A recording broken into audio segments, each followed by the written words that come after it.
crecieron juntos y claro que desde que él salió de Egipto huyendo ya habían pasado 40 años y Moisés llega al palacio real no como un egipcio sino como un hebreo. Por lo tanto, él llega al palacio real del faraón con una petición fuera de lo normal.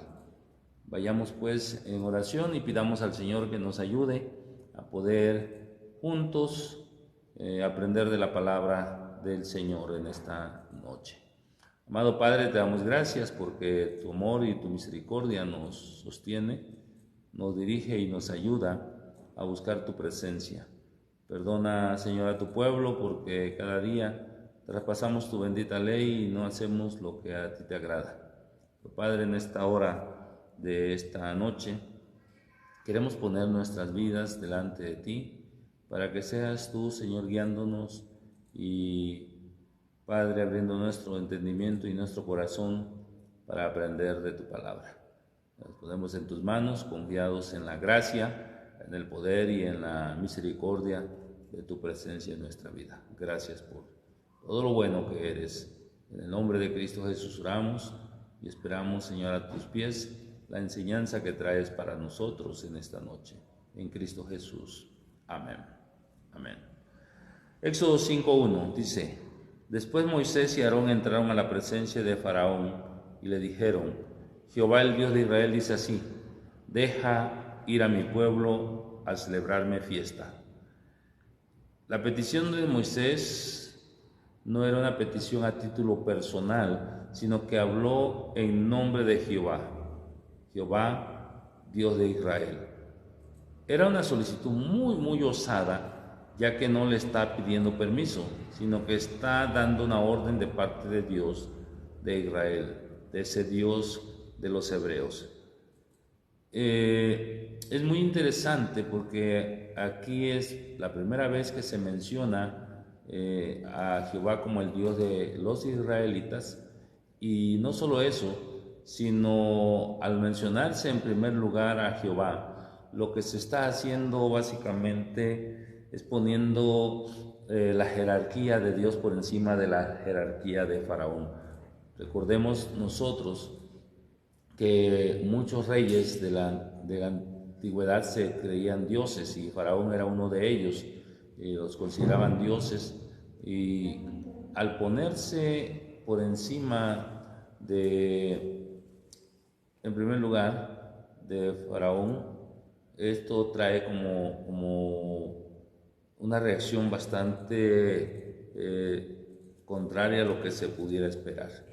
Vamos a ver en el versículo 2. Y Faraón respondió: ¿Quién es Jehová para que yo oiga su voz y deje ir a Israel?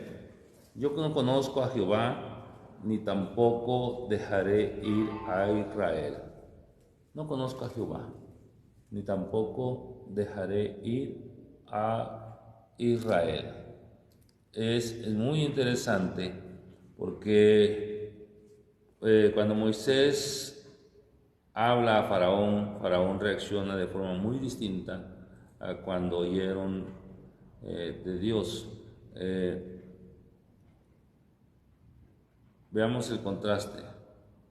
En el versículo 11 y capítulo 3 de Éxodo, Moisés preguntó: ¿quién soy yo? Demostró humildad con respecto a Dios y la misión que le está encomendando, reconociendo sus propias limitaciones. Faraón pregunta: ¿quién es Jehová? En este verso 2, no solo no reconoce a Dios como el Dios de Israel, sino que además manifestó su rechazo para poder dar cumplimiento a su petición. Esto nos habla precisamente de una respuesta arrogante, de una respuesta sin lugar a dudas inesperada para algunos, pero Moisés ya sabía que Faraón iba a responder así.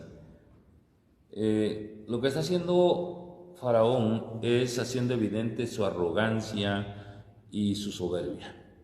Vuelvo a reiterar que en Egipto el rey era considerado como un dios, con D minúscula. Y no solo ello, no solo por ello, sino que también él no iba a ceder, él no iba a dar marcha atrás fácilmente. Pero esta negativa, vuelvo a repetir, no toma seguramente por sorpresa a Moisés, ya que el Señor le advirtió mucho antes de que el rey endurecería su corazón y que no los habría de dejar ir, sino hasta después de que se realizaran señales y prodigios en Egipto. Entonces, Moisés está aquí y ahora está hablando con el faraón junto con su hermano Aarón. Recordemos que más adelante, en el verso 21, Jehová dijo a Moisés: cuando hayas vuelto a Egipto, mira que hagas delante de Faraón todas las maravillas que he puesto en tu mano, pero yo endureceré su corazón de modo que no dejaré ir al pueblo. No dejará ir al pueblo. Entonces estas señales tendrían que ser hechas primero antes de ser, de que el Faraón cediera la petición que estaba haciendo o se diera la orden que estaba recibiendo Faraón de parte de Dios a través de Moisés. Dios advierte esto a Moisés de que Faraón se opondría a la libertad de Israel y no cedería sino hasta que su hijo primogénito muriera, y eso sucede ya más adelante en los versos 22 al 23, y esa sería la última plaga, de acuerdo a Éxodo 11:12. Más adelante. Ahora, las señales tienen un propósito en este caso, porque muchos hemos escuchado a veces que decimos que queremos ver señales, prodigios, pero si no hay propósito en ello, no tienen razón de ser. Las señales que Dios haría en Egipto previo a la liberación de los israelitas servirían con un doble propósito. Primero, para que los egipcios supieran, o en otras palabras, para demostrarle a los egipcios que el Dios de Israel es más poderoso que todos los dioses que había en Egipto.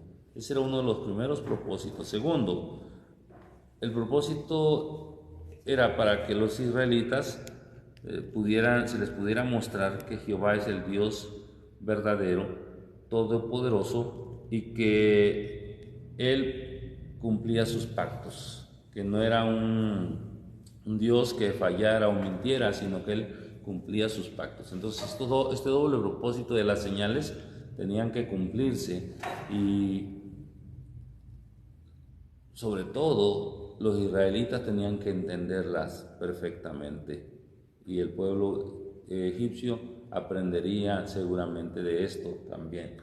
Ahora, ¿cuál es la situación de los israelitas? Bueno, desde una perspectiva natural, muy natural, los israelitas no tenían otra opción que quedarse en Egipto, pareciera ser. Era su única alternativa.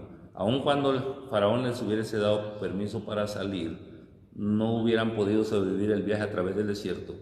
Y sería muy difícil, quizás no imposible, pero sí muy difícil, proveer comida para más de 2 millones de personas en el desierto. Y aun cuando llegaran a Canaán, iba a ser muy difícil, pero muy difícil, conquistar esas naciones armadas. ¿Por qué? Porque los israelitas eran un pueblo esclavo que nunca fue entrenado para combatir. Entonces el plan de Israel para salir de Egipto parecía un plan suicida. No era un plan, al parecer, de manera natural, verlo como un plan de victoria o un plan donde habrían de ser exitosos. Entonces ellos necesitaban un milagro. No tenían otra alternativa que permanecer en Egipto a menos que sucediera un milagro. Por ello, cuando los hijos de Israel clamaron por la salvación de Dios, ellos no estaban pidiendo salir de Egipto, sino lo que pidieron que su carga fuera más livianas y que se mejoraran las condiciones de vida, que el trabajo no fuera tan exigente para ellos. Eso lo recordamos por el capítulo 2, verso 23, donde ellos claman a Jehová y Jehová los oye. Pero el plan de Dios era mayor que la petición de Israel. El Señor quería hacer una redención completa y transformarlos en una nación santa que sirviera de ejemplo y que fuera de bendición para todo el mundo. ¿Recuerda usted la promesa dada a Abraham? Que su simiente sería de bendición para el mundo entero. El plan de Dios no había cambiado, seguía siendo el mismo desde que Él escogió a Abraham para formar con él una nación dedicada al Señor. Esto lo podemos ver perfectamente cuando recordamos el capítulo 12 de Génesis, versos 2 y 3. Dios lo llama a Abraham, pero lo llama con una perspectiva de nación para que la nación fuera de bendición. Y Dios tiene planes para nuestra vida, no pequeños. A veces nosotros pedimos cosas pequeñas, pero Dios tiene lo mejor para nosotros. Los planes de Dios son muchas veces mayores que nuestras peticiones nuestras. Ahora, esto se me hace interesante porque tenían que ser insistentes en su solicitud. Y vea usted que a pesar de la negativa de Faraón, Moisés y Aarón insistieron ante el Faraón.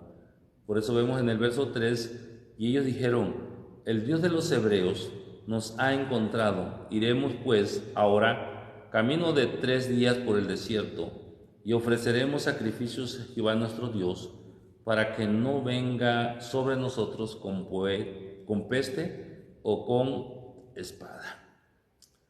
La insistencia de Moisés y Aarón en su petición es una característica que se va a ver a través de este capítulo, y ellos explicaron que la solicitud del Dios de Israel no era una opción, sino una obligación que tendría consecuencias si no era atendida. Al principio vemos a un Moisés explicando que vendría mal sobre los israelitas si ellos no obedecían a Dios. Pero luego veremos que la advertencia se cambia o se voltea, como se dice comúnmente, en contra de los egipcios, porque son ellos, a través de su rey, quienes se están negando a someterse a la voluntad del Dios de Israel. Ante esta insistencia, Faraón reacciona, y la advertencia sobre un castigo divino no mueve al Faraón, más bien le hace reflexionar en cómo le afectaría a Egipto la ausencia de sus esclavos israelitas. Él parece ser que no piensa en esta advertencia, sino más bien lo lleva a ellos a pensar en los versos 4 al 5 de cuáles serían las consecuencias para los egipcios si dejaban ir a sus esclavos. Entonces el rey de Egipto les dijo: Moisés y Aarón, ¿por qué hacéis cesar al pueblo de su trabajo? Volved a vuestras tareas, dijo también Faraón. He aquí, el pueblo de la tierra es ahora mucho, y vosotros le hacéis cesar de sus tareas. Lejos de atender a la solicitud de los israelitas, decidió castigarlos por haberse atrevido a formular dicha petición. Él no se está temeroso, sino al contrario, él está allí tratando de poder convencerlos de que no hicieran tal cosa. Pero no solo eso, sino se molesta y los castiga. Y mis amados hermanos, quiero llevarlos a pensar. Hasta este momento yo no he visto en estos primeros versículos a los ancianos del pueblo, porque los ancianos del pueblo tenían que ir con Moisés y Aarón ante Faraón, pero no están aquí. Y en una profundidad o en un estudio más detallado en exégesis, dice la palabra que ellos se habían escabullido de 2 en 2. Escabullirse es como escondidamente se escapan antes de poder enfrentar a Faraón. Entonces, y se entiende porque Faraón tenía una forma de actuar y como el rey que era, podía molestarse, inclusive mandarlos a matar. En los versos 6 al 9 vemos algo interesante también, como desde aquel día el faraón dice, y mandó Faraón aquel mismo día a los cuadrilleros del pueblo que lo tenían a su cargo y a sus capataces diciendo, de aquí en adelante no daréis paja al pueblo para hacer ladrillo como hasta ahora. Vayan ellos y recojan por sí mismos la paja, y les impondréis la misma tarea de ladrillos que hacían antes, y no les disminuiréis nada, porque están ociosos. Por eso levantan la voz diciendo, vamos y ofrezcamos sacrificios a nuestro Dios. Agrávese la servidumbre sobre ellos, para que se ocupen en ella y no atiendan a las palabras mentirosas. Ahora, podemos recordar que hay dos cosas muy interesantes aquí. Los animales, en su gran mayoría los animales para los egipcios eran sagrados. Entonces ellos no iban a permitir que se matara un animal sagrado en sacrificio. Inclusive ellos adoraban hasta los gatos. Es como si le pidieran a los hindúes que sacrificaran una vaca en favor del Dios de los israelitas. Ellos están en contra de esto. Y segundo aspecto de esto es que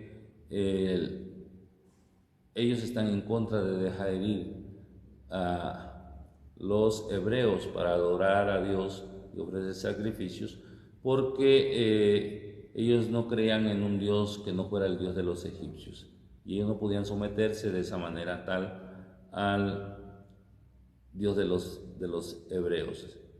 Y como dijimos en el verso 2, es la primera ocasión en que se hace mención, una de las primeras ocasiones en que se hace mención del Dios de Israel. Antes se mencionaba como los hijos de Israel, se hacía mención como Israel solamente de un hombre. Ahora están mencionándose el pueblo de Israel como el pueblo de Dios. No solo el corazón de Faraón se había endurecido, sino que también su mano, ya que puso más carga a los israelitas con el fin de quebrantarlos. Por eso vemos cómo les duplica su trabajo y los lleva precisamente a exigirles más de lo que estaban dando. En los versos 10 al 14 vemos cómo se les duplica su trabajo haciéndoles responsables para que recojan la paja, además de hacer ladrillos. Se cree que cada hombre podía fabricar durante todo el día 45 ladrillos, y todo esto sin disminuir la cuota diaria de producción. Entonces, ellos tenían que seguir haciendo esos mismos 45 ladrillos sin que se les diera paja. Por eso los jefes de los esclavos israelitas apelan por tal injusticia, ya que todos sabían que esa era una meta imposible de cumplir, pero el faraón no le importó, porque lo que él quería hacer era quebrantar a los israelitas, desanimarlo de su solicitud para que ellos no estuviesen pidiendo salir de Egipto. Ahora, en los versos 17 al 18 dice, y él respondió, ¿estáis ociosos? Sí, ociosos, y por eso decís, vamos y ofrezcamos sacrificios a Jehová, y pues ahora y trabajad. Los israelitas estaban esperando que Dios les aliviara la carga del trabajo. Recuerde que esa fue su petición. Ellos habían clamado a Dios porque ellos sentían que la carga era mucha, el trabajo estaba forzado para ellos, y entonces ellos esperaban que se les quitara un poco la carga y se les aliviara, pero en su lugar, en lugar de que se les quitara esta carga, se volvió más pesada esta carga. Ante esto, el pueblo no reacciona bien, y entonces el pueblo, dice los versos 20 y 21, y encontrando a Moisés y a Aarón, que estaban a la vista de ellos cuando salían de la presencia de Faraón, le dijeron, mire Jehová sobre vosotros y juzgue, pues nos habéis hecho abominables delante de Faraón y de sus siervos, poniéndoles la espada en la mano para que nos maten. Ahora, Moisés estaba esperando, como ya dijimos, la oposición de Faraón, pues Dios se lo advirtió. Pero lo que no esperaba era una reacción negativa de los israelitas, y ante esto él busca al Señor. Los israelitas, como muchos de nosotros, inclusive podemos a veces, cuando Dios está interviniendo, pareciera ser que se nos está agravando la situación, y Dios está trabajando aun cuando nosotros no lo estemos viendo, pero Dios ya está trabajando en favor de nosotros, y quizás algunas cosas va a llevar tiempo, pero Él no deja de trabajar, Él sigue trabajando a nuestro favor, y en esta ocasión no es la excepción. Ahora, cuando sucede esto, lo que hace Moisés es buscar al Señor, y eso es algo muy bueno de cada líder, de cada hermano, de cada hermana de la congregación de sus hijos. Buscar al Señor cuando algo está saliendo aparentemente mal. Buscar al Señor es lo más saludable, lo más hermoso que nosotros podemos hacer. En los versos 22 y 23 dice: entonces Moisés se volvió a Jehová y dijo: Señor, ¿por qué afliges a este pueblo? ¿Para qué me enviaste? Porque desde que yo vine a Faraón para hablarle en tu nombre, ha afligido a este pueblo, y tú no has librado a tu pueblo. Moisés iba en una misión, la misión de Dios, pero tanto él como el pueblo se desanimaron cuando vieron la oposición. Tal vez ellos esperaban que la liberación fuera inmediata, pero Dios sabía que tomaría un tiempo, ya que el Señor iba a trabajar tanto en los corazones de los israelitas, así como en el de los egipcios. Y esto es interesante, porque la forma en que Dios está trabajando en nuestra vida siempre va a ser una manera adecuada, apropiada, porque Dios siempre espera que su voluntad se cumpla en nosotros, y que nosotros podamos aceptarla por la fe en Jesús, por la fe en Él. Dios espera que nosotros aceptemos su voluntad y sus propósitos, para que podamos nosotros confiadamente caminar delante de Él. Ahora, estos versículos del 1 al 23 nos hablan de ese encuentro de Faraón y Moisés, y como les vuelvo a repetir, la gran ausencia de los líderes religiosos, o en este caso de los ancianos de Israel, de aquellos que se habían convencido de que Dios verdaderamente les estaba visitando, que habían dicho al pueblo que Jehová, el Dios de Israel, los estaba visitando, y que el pueblo había reaccionado positivamente, se han desaparecido en este enfrentamiento, en este diálogo, en este encuentro de Moisés y Aarón con Faraón, y la falta de ese liderazgo de estos hombres trae muchas cosas negativas, y es aquí donde llegamos a ver cómo Moisés tiene que clamar a Dios, ¿sí? Y aunque no lo entendían, hoy nosotros podemos saber que lo que está haciendo Dios es trabajando con el corazón de su pueblo y con el corazón de Faraón. En el siguiente capítulo veremos la respuesta de Dios a las dudas de Moisés, porque él ha preguntado que para qué lo envió. Él ha preguntado por qué aflige a este pueblo, y estas dudas se le serán respondidas a Moisés en el capítulo 6, cuando el próximo miércoles veamos y estudiemos el capítulo 6. Por lo pronto, vamos a orar, y que el Señor nos ayude a nosotros poder entender su voluntad y hacer que sus planes y sus propósitos se cumplan en nuestra vida, pero sobre todo que no tengamos miedo de enfrentar al enemigo si de por medio está la bendición y la adoración del Dios único y verdadero. Oremos al Señor. Amado Padre, te damos gracias porque nos permites estar delante de ti. Gracias por tu bondad y por tu misericordia en nuestra vida. Ayúdanos a entender tus propósitos, pero sobre todo ayúdanos a cumplir con ellos y hacer que tu voluntad prospere, Señor, en medio de las circunstancias, por muy adversas o difíciles que éstas parezcan. Gracias, Padre, porque tú enseñaste a través de Moisés y Aarón que es necesario muchas veces confrontarnos con aquellas personas que están haciendo daño a tu pueblo, pero que sobre todo no importa si los demás se escapan, se escabullen de esta responsabilidad, pero que tú esperas muchos Aarones y Moiséses, que tengamos el valor para enfrentar las circunstancias que nos están ayudando a tu pueblo a buscar tu rostro y hacer tu voluntad.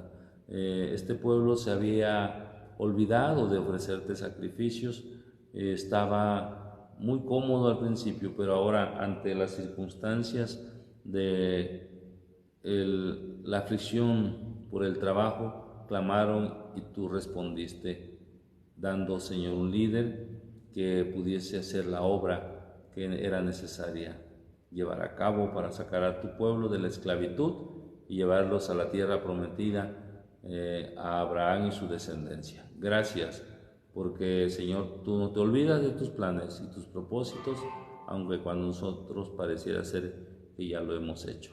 Gracias porque tú siempre estás al pendiente y nos recuerdas que somos tu pueblo y que nada ni nadie puede, Señor, hacer cosas diferentes. Gracias.